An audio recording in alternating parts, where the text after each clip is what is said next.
دوستو، ہندوستان میں کئی بادشاہوں نے حکومت کی. ان میں کئی بادشاہ ہندوستان کے ہی تھے اور کئی بادشاہ جو دوسرے ملکوں سے آئے اور بھارت پر قبضہ کر لیا اور انہوں نے ہندوستان پر حکومت کی. لیکن آپ لوگوں کو یہ جان کر حیرانی ہوگی کہ ہندوستان ہی نہیں، اسلامی تاریخ میں پوری دنیا میں پہلی بار کسی مسلم خاتون نے حکومت کی. کون ہے وہ مسلم خاتون؟ نام ہے رضیہ سلطانہ. آئیے جانتے ہیں رضیہ سلطانہ کے بارے میں.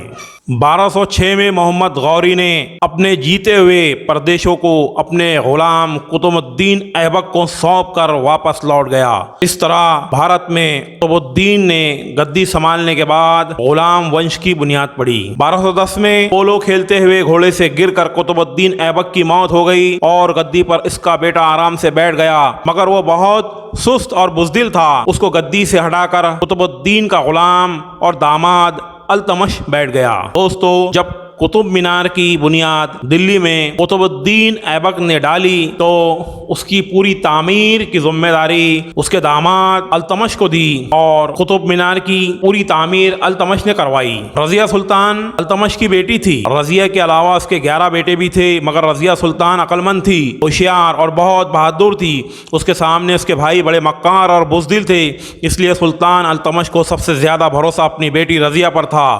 سلطان ہر جگہ ہر معاملے میں، یہاں تک کہ سرکاری کاموں میں بھی اپنی بیٹی رضیہ سلطان کو ہی اپنے بیٹوں سے زیادہ اہمیت دیتے تھے. یہ بات التمش کے بیٹوں کو بہت بری لگتی تھی. انہیں لگتا تھا جیسے 11 بہادر بیٹوں کو چھوڑ کر اپنی بیٹی کو ہی، جو کہ ایک لڑکی ہے، زیادہ اہمیت دیتے ہیں. رضیہ بچپن سے ہی بہادر تھی. اس نے بچپن سے ہی گھوڑ سواری، تلوار بازی، تیر اندازی جیسے کام سیکھ لیے تھے. سلطان کہیں بھی جاتے تو اپنی سلطنت کی باغ دوڑ رضیہ کو ہی سونپ دیتے تھے. التمش کو اپنی بیٹی پر اتنا بھروسہ تھا کہ انہوں نے مرتے ٹائم پر یہ فیصلہ کر لیا کہ میرے مرنے کے بعد رضیہ کو ہی سلطان بنایا جائے. سلطان کے اس فیصلے سے درباری ناراض ہو گئے.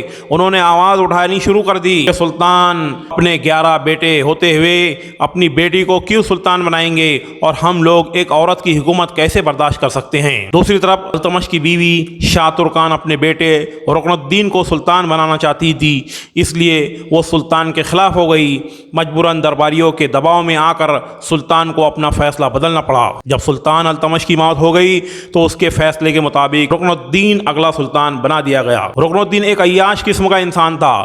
وہ گدی پر تو ضرور بیٹھا، مگر اصل سلطنت اس کی ماں شاہ ترکان کے ہاتھ میں تھی. شاہ ترکان نے محل میں موجود اپنے دشمنوں کو چن چن کر ختم کرنا شروع کر دیا. اس کے بعد اس نے التمش کے باقی بیٹوں کو بھی پریشان کرنا شروع کر دیا تاکہ اس کے خلاف کوئی آواز نہ اٹھا سکے. اب جو درباری رضیہ سلطان کے عورت ہونے کے خلاف تھے، انہیں سمجھ میں آ گیا کہ ہم ویسے بھی آج بھی ایک عورت کے حکومت میں ہیں، کیوں نہ پھر رضیہ کو سلطان بنا دیا جائے. درباریوں نے رکن الدین کو ہٹا کر رضیہ کو سلطان بنا دیا. 1236 میں پہلی بار اسلامی تاریخ کی پہلی خاتون سلطان بنی. ہندوستان میں رضیہ سلطان کے نام کے سکے چلے. اس نے تخت پر بیٹھتے ہی مردانہ لباس پہننا شروع کر دیا اور اپنی فوج کو بہترین تربیت دینا شروع کر دیا. لیکن دوستو، ہوا وہی جس کا رضیہ کو ڈر تھا. اس کے عورت ہونے کی وجہ سے سلطنت میں بغاوت چھڑ گئی اور باغیوں نے رضیہ کے خلاف فوج تیار کر دی. باغیوں میں مین لیڈر رکن الدین کا وزیر تھا. رضیہ سلطان بہادر ہونے کے ساتھ ساتھ ہوشیار بھی تھی. اس نے باغیوں میں آپس میں پھوٹ پیدا کرا دی اور خود لڑائی کرنا گوارا نہیں کیا. باغیوں کی فوج آپس میں لڑنے لگی. رضیہ نے جب دیکھا کہ لوگ آپس میں الگ الگ ہو چکے ہیں تو اس نے ایک باغی کو پکڑ کر قتل کرا دیا. اس طرح لوگوں کے دلوں میں رضیہ کا خوف بیٹھ گیا. رضیہ سلطان نے اپنے خلاف ہونے والی بغاوت کچل ڈالا، مگر ابھی بھی بہت سے ایسے لوگ باقی تھے جو رضیہ سے نفرت کرتے تھے اور اسے گدی سے ہٹانا چاہتے تھے. آخر کار ان باغیوں کو موقع مل ہی گیا.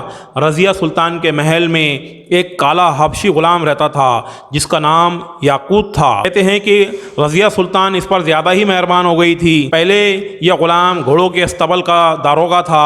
اچانک رضیہ نے اسے امیر کا عہدہ دے دیا. بعد میں اسے امیروں کا امیر بنا دیا. یہ محل میں سب سے بڑی پوسٹ ہوا کرتی تھی. بڑے عہدے ترک لوگوں کو دیے جاتے تھے. بات یہاں تک پھیلنے لگی، لوگ کہنے لگے کہ رضیہ سلطان کے غلام سے ناجائز رشتے ہیں۔ اس پر رضیہ سلطان کو چاہیے تھا کہ اپنی غلطی سدھار دی اور اپنے درباریوں سے بات کرتی، لیکن اس نے اس کا الٹ کیا۔ رضیہ نے اس کالے غلام کو اپنا خاص باڈی گارڈ بنا لیا۔ اس کے بعد غلام رضیہ کے ساتھ ہر وقت رہنے لگا۔ رضیہ سلطان نے سلطنت کے بڑے بڑے فیصلوں میں اس غلام کی صلاح لینا شروع کر دی۔ ناراض درباریوں نے اس کے خلاف بغاوت کی ایک بڑی فوج تیار کر لی۔ ان باغیوں میں سب سے آگے پنجاب کا ایک حکمران جس کا نام التنیا تھا۔ دراصل بات یہ تھی کہ التنیا سلطان رضیہ سلطان سے شادی کرنا چاہتا تھا، لیکن رضیہ سلطان نے اس سے شادی کرنے سے انکار کر دیا۔ اس بات کو سن کر التنیا ناراض ہو گیا اور اس پر بد چلنی کا الزام لگانے لگا۔ جب رضیہ سلطان کو اس بات کا پتہ چلا تو وہ التنیا سے بدلہ لینے کے لیے نکل پڑی، لیکن راستے میں اس کے کئی جنرل اس کے خلاف ہو گئے۔ غلام یاقوت کو قتل کر ڈالا اور رضیہ سلطان کو پکڑ کر قید کر ڈالا اور بھٹنڈا کے جیل میں ڈال دیا۔ لیکن رضیہ بہت ہوشیار تھی۔ کچھ دن جیل میں رہنے کے بعد وہ التنیا سے شادی کرنے کے لیے تیار ہو گئی اور اس نے شادی کر لی۔ دوسری طرف رضیہ کے بھائیوں نے رکن الدین کو گدی پر بٹھا دیا۔ رضیہ سلطان نے اپنے شوہر کے ساتھ مل کر ایک بڑی فوج تیار کی اور اپنی پرانی سلطنت دلی کو حاصل کرنے کے لیے نکل پڑی۔ دلی آنے پر رضیہ کے اپنے بھائی کے ساتھ ہی خطرناک جنگ ہوئی، لیکن رضیہ سلطان کی ہار ہو گئی اور وہ لوٹ کر اپنے شوہر کی حکومت بھٹنڈا واپس آ گئی۔ رضیہ لڑائی میں ہار تو گئی، لیکن آسانی سے ہار ماننے والوں میں سے نہیں تھی۔ کچھ دن گزرنے کے بعد رضیہ سلطان نے ایک بڑی فوج تیار کی اور دلی پر حملہ کر دیا۔ اس بار رضیہ سلطان کے سارے سپاہی اس سے الگ ہو گئے اور وہاں سے بھاگ گئے۔ رضیہ سلطان کو پھر سے ہار ملی۔ رضیہ سلطان بھٹنڈا نہ پہنچ سکی اور وہیں جنگلوں میں بھوکی پیاسی بھٹکتی رہی۔ جنگل میں رضیہ کو ایک کسان ملا۔ رضیہ سلطان بھوک سے بے حال تھی۔ کسان نے رضیہ سلطان کو فقیر سمجھ کر آدھی روٹی دے دی۔ روٹی کھا کر رضیہ سلطان وہاں لیٹ گئی اور اس کی نیند لگ گئی۔ کہتے ہیں کہ رضیہ سلطان نے خود کو چھپانے کے لیے شاہی لباس کے اوپر فقیری لباس پہن لیا تھا۔ نیند میں رضیہ کا لباس ہٹ گیا اور شاہی لباس اوپر آ گیا۔ کسان نے رضیہ کا شاہی لباس دیکھا تو حیران رہ گیا۔ کسان نے دیکھا کہ رضیہ نے شاہی لباس کے اوپر بہت سارا سونا پہن رکھا تھا۔ سونا دیکھ کر کسان کو لالچ آ گیا۔ اس نے وہیں پر رضیہ کو قتل کر ڈالا اور وہیں دفنا دیا۔ بعد میں پتہ چلا کہ وہ کسان پکڑا گیا۔ اس کے ذریعے ہی رضیہ سلطان کی قبر کا پتہ چلا۔ یہ تھی اسلامک تاریخ کی پہلی خاتون جس نے پورے ملک پر حکومت کی۔ دوستو، آپ کو ہمارا یہ ویڈیو پسند آئے تو آپ ہمارے چینل کو سبسکرائب کریں، لائک کریں، شیئر کریں اور بیل آئیکن کو پریس کریں تاکہ آپ کو ایسی نئی معلومات مل سکے اور آپ ہمارا ویڈیو دیکھتے رہیں۔